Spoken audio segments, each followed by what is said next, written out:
All right, welcome back to the channel. It's your boy Fanon, and in this video, we're going to talk about some crazy news.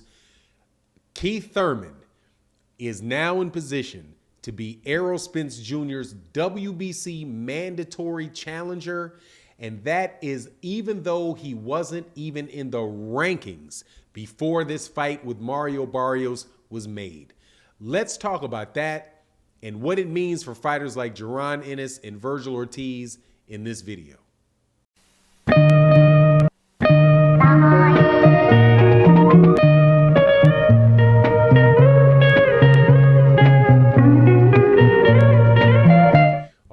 Welcome back to the channel. It's your boy Fanon. Man, this is absolutely shocking news to me. Did not see this coming at all. Keith Thurman has said in an interview that his upcoming fight with Mario Barrios, which is I do believe on the 5th of February, will be a WBC title eliminator to become the mandatory for the WBC belt that Errol Spence Jr. currently holds. That to me is amazing, and let me explain to you why. But before I do, make sure you subscribe to the channel, hit the like button, hit the bell icon so you can be notified of when we release more videos. Let me tell you why this is nuts. First of all, Keith Thurman is not even in the last time I checked. Keith Thurman isn't even in the WBC rankings. Mario Barrios, who was fighting at 140 pounds and is now making his first fight at 147 pounds, is not even in the WBO rankings. So for them just to, out of the blue, call Keith Thurman versus Mario Barrios a title eliminator, to me, does not come across as anything other than some political positioning. And to me, it's just, I mean, it's amazing to me. First of all, Jaron Ennis and Virgil Ortiz are like I think Virgil Ortiz might be number 1. Jaron Ennis, I think maybe number 3, right? But both of those guys are trying to get themselves in position to become a mandatory challenger for a belt. And to have Keith Thurman he had a championship fight for the first of all, he got stripped for his WBC belt several years ago. Got stripped of it. Right? It's not like a situation where he actually, you know what? He went into for a time, he went into champion in recess. But I don't believe he's been a champion in recess for a very long time. And if he was a champion in recess still, he wouldn't need a title eliminator to get the fight. So he basically got stripped of his WBC belt for inactivity several years ago. Lost 2 years ago to Manny Pacquiao for the WBA belt 2 years ago, and has not fought in 2 years. So with just one comeback fight against Mario Barrios, which Keith Thurman should win. If Mario Barrios doesn't knock out Keith Thurman, I don't see any way that Keith Thurman is going to be able to Mario Barrios is going to be able to beat Keith Thurman. He will immediately go in and be the challenger for the WBC title.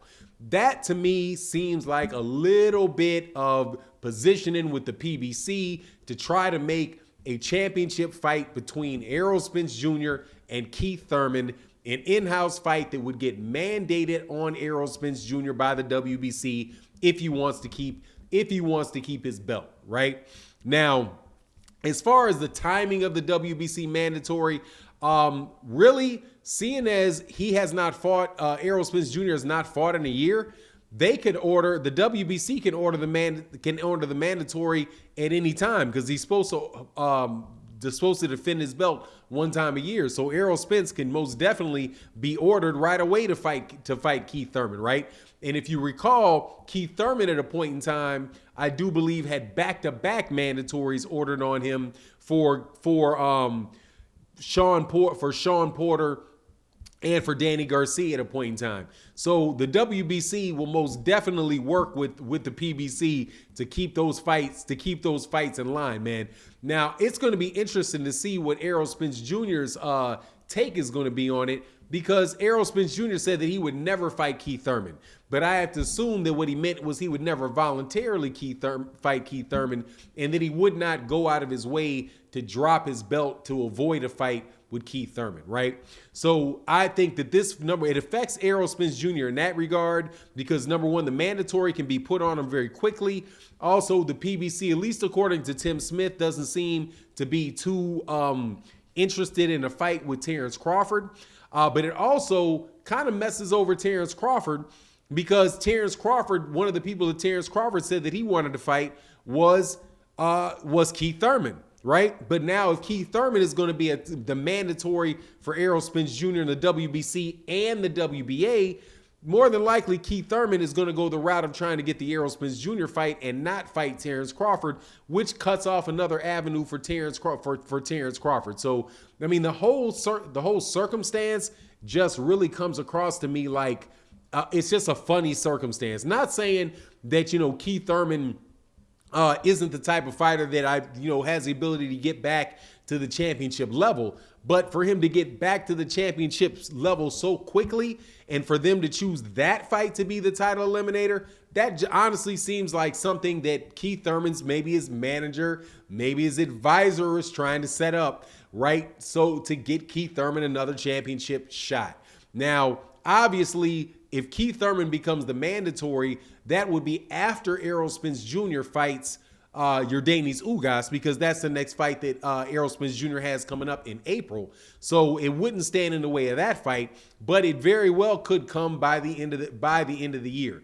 Now that's not to say that the IBF won't come and order a mandatory fight with Errol Spence Jr. before the WBC does, and maybe Jaron Ennis or Virgil Ortiz, but I do believe Jaron Ennis is number 3 with the IBF and Virgil Ortiz is number 4 with the IBF. So those guys would probably have to fight a title eliminator with each other in order to get to become the mandatory over there. So it's kind of like what and what. There's not anybody really in the position right now to be named the straight mandatory for the IBF since Abukarev lost in his last fight. So I mean, it's just really interesting stuff.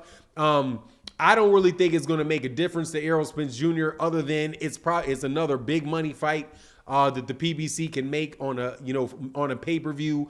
That was a fight that I would absolutely be happy to see. Now, when Errol Spence Jr. said that he wasn't willing to fight Keith Thurman at any point in time because Keith Thurman ducked him and made him wait, so he's not gonna do it.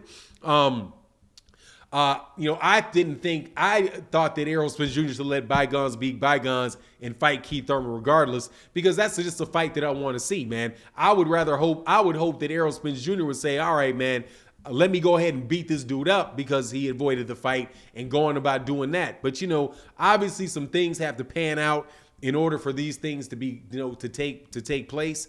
First of all, Keith Thurman has to actually get past Mario Barrios, which I think he will, and Errol Spence Jr. has to get past Yordenis Ugas, which is a harder fight. I don't believe it's an easier fight, but I believe he'll get past that at all. And then maybe at the end of the year, what we're looking at is an Errol Spence Jr. Keith Thurman fight for three of the belts, which is pretty much like everything coming back around to what Errol Spence Jr. was trying to do originally, but he would have had to literally walk through all of the welterweights at the PBC in order to get there by fighting, Ugas, Porter, Garcia, and Thurman. Man, that's like Errol Spence Jr. says, that's some heavy lifting. But, I'm glad that Jaron Ennis is somebody that's realistic and pretty much saw stuff like this coming. But, honestly, man, I didn't see that coming. But anyway, that's my take on the situation. You let me know what you think in the comment section. And with that, I'm out. Peace.